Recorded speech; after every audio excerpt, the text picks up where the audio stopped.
Hi hello welcome to Yasmin சமையல். இன்றைக்கி நம்ம கிச்சனில் எக் கிரேவி எப்படி பண்ணலான்னு பார்க்கலாங்க. ரொம்ப சிம்பிளான இன்க்ரீடியன்ட்ஸ் யூஸ் பண்ணி ரொம்ப டேஸ்டியான எக் கிரேவி எப்படி ரெடி பண்ணலான்றதை பற்றி தான் இன்றைக்கி நம்ம வீடியோவில் பார்க்க போகிறோம். இதை நீங்கள் ஒரு தடவை உங்கள் வீட்டில் செஞ்சிங்கன்னா கண்டிப்பாக அடிக்கடி இதை ட்ரை பண்ணுவீங்க. அந்த அளவுக்கு சூப்பரான டேஸ்ட்டில் இது இருக்குங்க. வாங்க இப்போ வீடியோக்குள்ளே போகலாம். அதுக்கு முன்னாடி நம்ம சேனலை இன்னும் நீங்கள் சப்ஸ்கிரைப் பண்ணலாம், மறக்காமல் சப்ஸ்கிரைப் பண்ணுங்கள். இன்றைக்கி எக் கிரேவி பண்ணுறதுக்காக நான் 3 வெங்காயத்தை இந்த மாதிரி பெரிய சைஸில் கட் பண்ணி எடுத்துருக்கேங்க. இதை நம்ம பேஸ்ட்டாக தான் அரைச்சி எடுக்க போகிறோம். இதோ மிக்ஸி ஜாரில் மாற்றிக்கலாம். மாற்றிட்டு தண்ணி எதுவும் சேர்க்காமல் இதை நைஸாக அரைச்சி எடுத்துகிட்டு வந்துடலாங்க. இந்த மாதிரி அரைச்சி எடுத்துக்கோங்க. இப்போது ஒரு பேனில் ஒரு 2 டேபிள் ஸ்பூன் ஆயில் சேர்த்துக்கலாங்க. இதில் ஒரு 1/2 டேபிள் ஸ்பூன் மஞ்சள் தூளியும் சேர்த்துக்கலாம். சேர்த்துட்டு ஒரு 4 முட்டையை நான் வேக வச்சு எடுத்துருந்தேன். அதை சேர்த்து ஒரு நிமிஷம் இது நல்லா ஃப்ரை பண்ணி எடுத்துக்கலாங்க. இப்போது அதே பேன்லேயே ஒரு 2 டேபிள் ஸ்பூன் ஆயில் சேர்த்துக்கலாம். ஆயில் சூடானதும் நம்ம அரைச்சி வச்சுருந்தோம் இல்லையா வெங்காயம் பேஸ்ட்டை, அதையும் சேர்த்துலாங்க. சேர்த்துட்டு நல்லா அந்த ஈரப்பதம் போகிற அளவுக்கு வெங்காயத்தை நல்லா வதக்கி எடுத்துக்கலாம். இப்போ வெங்காயம் எல்லாம் நல்லா வதங்கி வந்த பிறகு இதில் 2 பச்சை மிளகாயை நான் 2ஆக கிள்ளி இதில் சேர்த்துருக்கேங்க. இதையும் நல்லா வதக்கி விட்டுடலாம். இப்போது இதில் ஒரு 1/2 டேபிள் ஸ்பூன் இஞ்சி பூண்டு பேஸ்ட்டை சேர்த்துக்கலாங்க. நல்லா பச்சை வாசனை போகிற அளவுக்கு இஞ்சி பூண்டு பேஸ்ட்டை நல்லா வதக்கி விட்டுடலாம். இப்போது இதெல்லாம் வதங்கி வந்த பிறகு இது கூடவே 2 தக்காளியை நல்லா பொடியாக கட் பண்ணி இதில் சேர்த்துருக்கேங்க.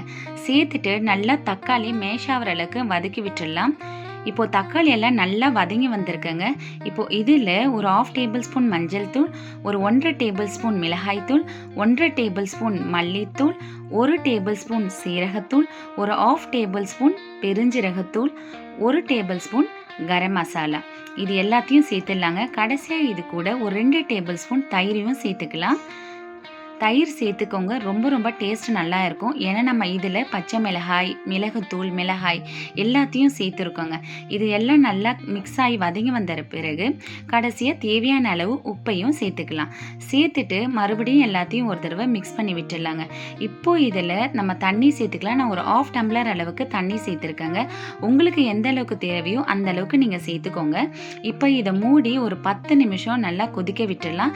இதில் எண்ணெயெல்லாம் பிரிஞ்சு வரட்டுங்க. இப்போ ஒரு 10 நிமிஷம் போல் ஆகியிருக்கு. எண்ணெயும் நல்லா பிரிஞ்சு ரெடியாகி வந்திருக்குங்க.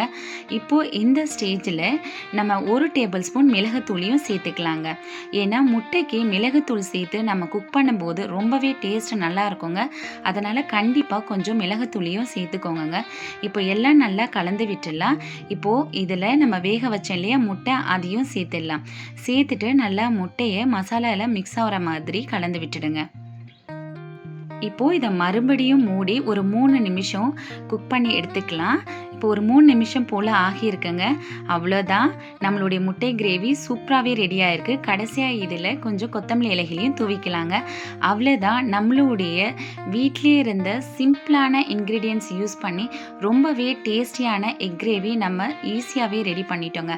கண்டிப்பாக இதை உங்கள் வீட்டில் நீங்கள் ஒரு முறை ட்ரை பண்ணுங்கள். அடிக்கடி இதை நீங்கள் ட்ரை பண்ணுவீங்க. அந்த அளவுக்கு ரொம்பவே டேஸ்டான முறையில் இருக்குங்க. இது சப்பாத்தி, சாதம் எல்லாத்துக்குமே ஒரு சூப்பரான காம்பினேஷனாக இருக்கும். கண்டிப்பாக இதை உங்கள் வீட்டில் ட்ரை பண்ணி பாருங்கள். ட்ரை பண்ணி பார்த்துட்டு எப்படி இருந்ததுன்னு மறக்காமல் கமெண்ட் பாக்ஸில் போஸ்ட் பண்ணுங்கள். நான் செஞ்ச இந்த ரெசிபி உங்களுக்கு பிடிச்சிருந்தா லைக் பண்ணுங்கள், ஷேர் பண்ணுங்கள், சப்ஸ்கிரைப் பண்ணுங்கள். மறக்காமல் கூடவே இருக்கிற பெல் ஐக்கானையும் கிளிக் பண்ணுங்கள். அப்போ தான் நாங்கள் அடிக்கடி போஸ்ட் பண்ணுற வீடியோ உங்களை சேரும்.